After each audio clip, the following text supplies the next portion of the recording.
Good morning सगळ्यांना. आणि कसे आहेत सगळे, मजेत ना? तर मी सुप्रिया, आजच्या आणखी एका व्हिडिओमध्ये तुमचं खूप खूप स्वागत आहे. आणि सकाळचे 7 वाजलेत. आता मी स्वराजला सोडायला चालले, कारण त्याची सकाळची शाळा 7:30 ते 9:30 आहे. मग आता मी जाईन सोडायला. आणि रात्री स्वराजने छान असं डोक्याला तेल लावल्यामुळे छान असं मला डोकं थांबलंय दुखायचं, कारण काल दिवसभर अक्षरशः खूप डोकं दुखत होतं. मग आता तर म्हटलं तेल लावतोयस काय, तर लावतो म्हणाला. आणि मी तुने काय रात्री भाजी वगैरे बनवली होती, त्याच्यामुळे मी तिला काय फोर्स नाही केलं की तू तेल लाव म्हणून. ती पण छान लावते. तर बघूया आजचा दिवस कसा काय, कारण आज सोमवार आहे. ह्यांना सुट्टी आहे की कसं काय माहिती नाही अजून. बघू काय दिवसभरात जे घडेल ते तुम्हाला मी शेअर करेन. सकाळचं मला एक काही टेन्शन नसतं, कारण स्वराज स्वतः आवरतो. पण एक काम मात्र मला लावतो की बॅग मात्र तू घ्यायची. पण मी काय करते, अर्ध्या रस्त्यापर्यंत घेते आणि अर्ध्या रस्त्यातून तो घेतो. असं करत करत आम्ही शाळेत जातो.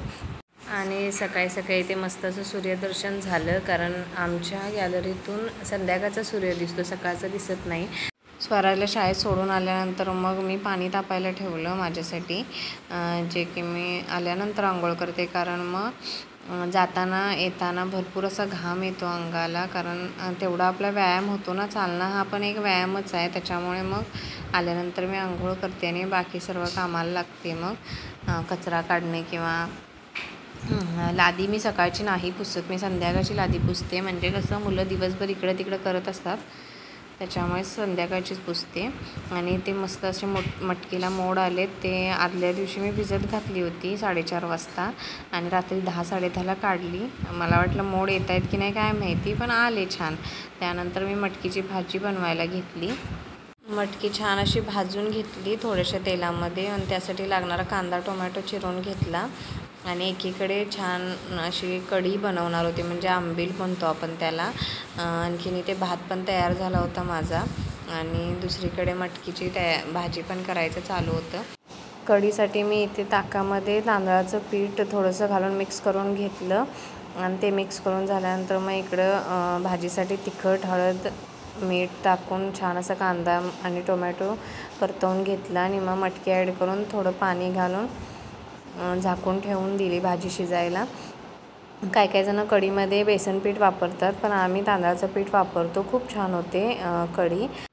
मटकीच्या भाजीमध्ये मी बटाटा टाकायला विसरली होती, त्यांनी मला आठवण करून दिली, थोडासा बटाटा पण टाक म्हणून मग बटाटा टाकला. आणि कढीसाठी लागणारे इथं मी साहित्य घेतले: मिरची, लसूण भरपूर घ्यायचा आणि कढीपत्ता. पहिली मी जिऱ्याची फोडणी दिली, त्यानंतर हे सगळं साहित्य त्याच्यामध्ये टाकून छान असं भाजून घेतलं. आणि मग जे आपण मगाशी पीठ मिक्स केलेलं ताक होतं ना, त्याच्यामध्ये थोडी हळद टाकून पुन्हा मिक्स करून फोडणी दिली.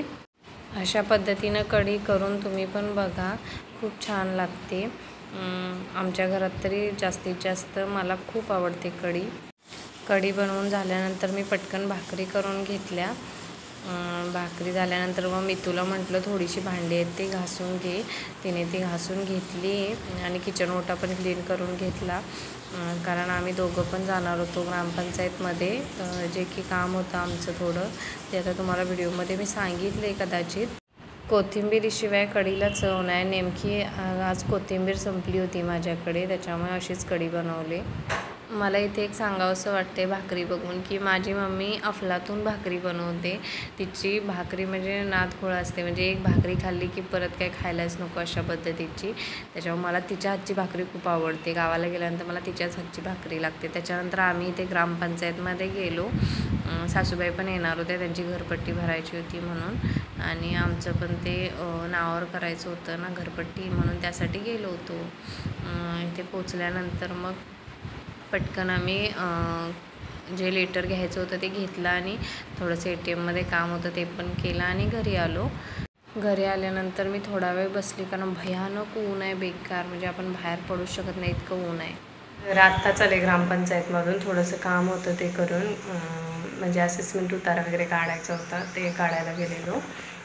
मला घरी सोडून मग हे पुन्हा गेले होते, जे की मीटर नावावर करायचं आहे माझ्या. ती सगळी कागदपत्र द्यायला गेले होते. ते कागदपत्र जमा करून येताना खूप सारी बिस्किटं घेऊन आले, कारण बरेच दिवस बिस्किट काय मुलांना आणली नव्हती. त्याच्यामुळे स्वराज खूप खुश होता. एखादा खाऊ आपण बरेच दिवस नाही आणला तर मुलांची अशीच रिॲक्शन असते. इथेच मी व्हिडिओचा एंड करते. जर तुम्हाला माझे व्हिडिओ आवडत असतील तर नक्की लाईक, शेअर, सबस्क्राईब करा आणि पुन्हा भेटू आणखी एका नवीन व्हिडिओमध्ये. बाय.